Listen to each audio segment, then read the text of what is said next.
everyone.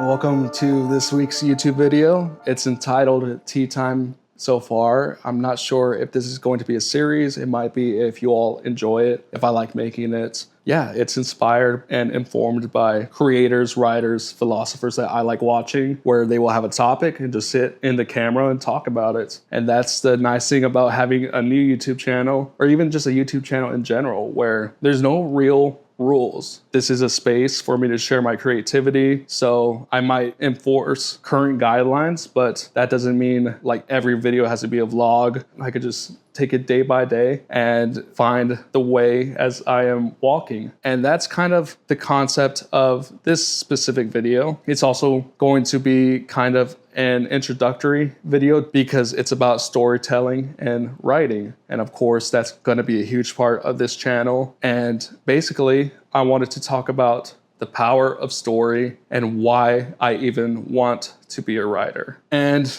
it can be particularly scary to aspire to be a writer nowadays, probably more so than ever. And you might already know what I'm hinting towards, but with AI, where anyone can put in a prompt and then get stolen slop regurgitated and thrown back at them, and then they will call that writing. And so why, when there's AI that can do that stuff, why when it's already hard to get like a traditional publishing deal, and then on top of that, like if you do have a publishing deal, you might not sell many books, if any. So there's always, I guess, guardrails or barriers of entry that can dissuade someone to pursue a writing life. And really, for me, writing, I can pretty certainly say that writing has been a part of my life very early on. I am 29 years old, and ever since I can remember, of course, like watching TV shows are written, reading comic books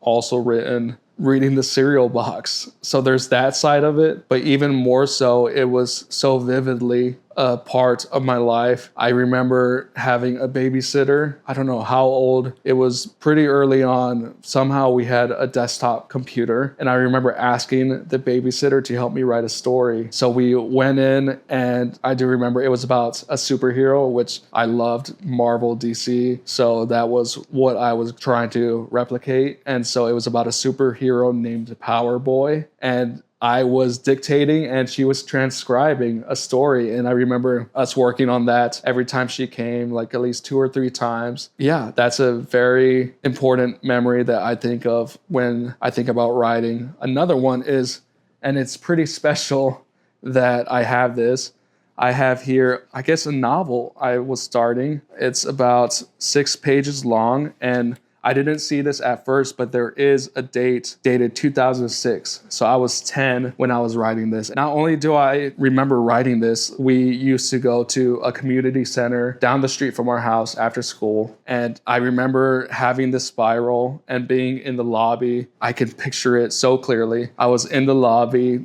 I remember the AC vent. I used to always sit in the spot where the AC vent would hit me because I was a hefty boy, a big boy. And so I would love to be in the cool breeze. Yeah, I remember Dragons Were the Rave, Aragon. I don't remember the other books' titles, but I can see the cover. They were called Fire Ice or Ice Fire, stuff like that. They were other, I guess, middle grade or children's books about dragons. And so I was obsessed with dragons. And this is a story where I started writing my own dragon book. Beyond that, this is something I think about a lot. All of the jobs that I used to aspire to, a rock star, skateboarder, CIA agent or spy, scientist, there were all these jobs that if you would ask me as I was growing up, I want to be this or this, which is a question you get asked a lot when you are younger. Almost all of these jobs that I wanted were jobs where they were, again, informed and inspired by the stories I was surrounded by. CIA agent or spy movies were huge in my life early on. I loved them. Mission Impossible 3, I remember watching that with a friend early on. So that's where I started, thinking about being a spy. Scientist, Dexter's Laboratory was a show I watched a lot. And so, yeah, there's always been this through line of me wanting to be a writer. Again, beyond the regular writing my newsletter or listening to podcasts, writing and stories has been at the front of my mind as of late, specifically this past week, because first, on Friday, I went to a grief group. It was a grief workshop called Healing Holidays. And it was, basically preparing people who had recently lost someone they love to have some tools of how to navigate the holidays season. Because of course, around the holidays, you're surrounded by loved ones, which can bring back memories or can point out the clear absence of somebody. And so I went because I lost my grandmother this past summer, who helped raise me. And it's going to be hard to go through the holidays. So that's why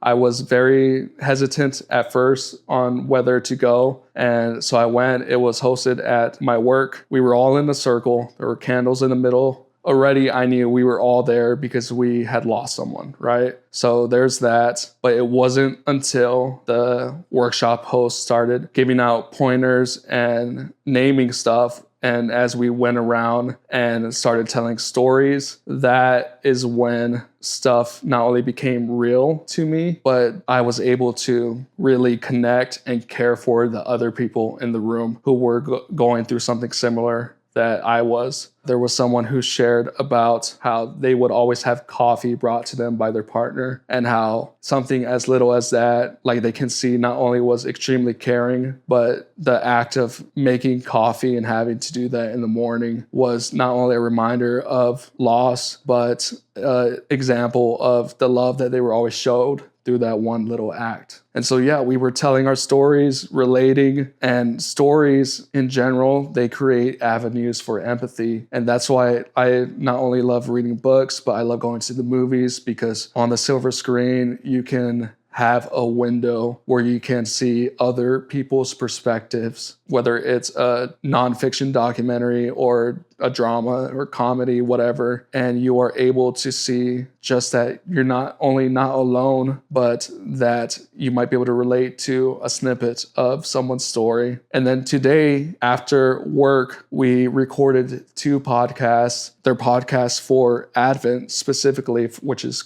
the Christmas season, where they are telling stories around themes like peace and hope. And we recorded 2 stories where 2 people were sharing a story related to either peace or hope. And not only did, as I was listening and looking at the waveform of the podcast or audio meter going as they were speaking, but I was deeply, deeply empathetic to what they were sharing. I was relating to stuff. And not only that, I was truly learning who they were. A story that they shared was just like a deep dive, immediate plunge into an inner part of them. I think that is so fascinating how a story like that someone shares, like it's magical. It really is. Like another example is music. I'm not a songwriter, but I have dabbled with poetry, and I also just love music in general. I'm almost always at a concert, and a song in 3 minutes can break your heart. It can make you feel longing. It can make you feel deep joy and gratitude. And songs, again, are stories. And I am a writer. I want to be an author, potentially a screenwriter, where I share my stories that I write because they have changed me. And if I can impact someone in a positive way through something I make, which I have already been encouraged by making YouTube videos, by sharing my newsletter, that I am starting to do that. And that feels good. Like stories are what make us human. They are what encapsulates emotion and experience and perspective and diversity and love and longing. Taylor Swift has a quote in You Are in Love where she says, and she's talking about why she spent her whole life trying to put love into words. I'm misquoting that, but that's the general quote.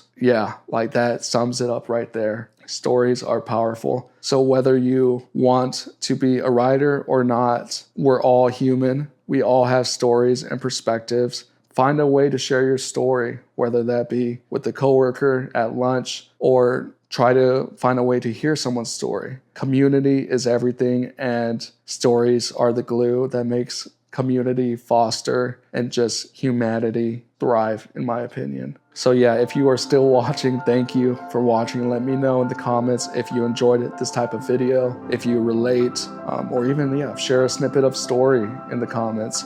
Yeah, tell your story. Have a good one, y'all.